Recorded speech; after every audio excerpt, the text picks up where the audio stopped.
Hello, welcome to the course on Losant's Visual Workflow Engine. Once you have IoT data streaming to the cloud, the next step is to react to it. For instance, if my device is reading a high temperature, send an alert. If a machine on my factory floor is failing, open up a support ticket. Interactions like these are vital to any IoT applications. But we don't just need to react to data. We need to convert it, we need to transform it, we need to store it in a data warehouse, we need to send it to other devices or even other services. Once your data is in the cloud, there is so much we can do with it. And this is where Losant's Visual Workflow Engine comes in. We designed workflows to be the brains of your connected solution.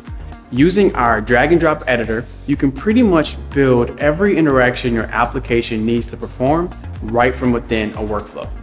Workflows can send and receive data from physical devices or other data sources like third-party APIs. It's filled with a ton of different nodes that help you build out your application logic.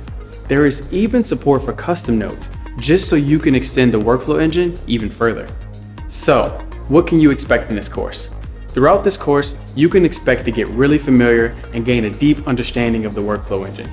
Keep in mind, there are different types of workflows. In this course, we will focus on application workflows, and the rest will be covered in a later course. Also, we're going to talk about workflow nodes and how they work. We're going to talk about custom nodes. We will also cover a lot of the workflow features like workflow globals, workflow storage, and workflow versioning. Once you're all done with this course, there will be a chance to get your hands dirty with the workflow engine in our workshop. The workshop will build on the others you completed in the devices and data sources course and the dashboarding course. I am so happy you stuck with me this far. Let's dive into workflows.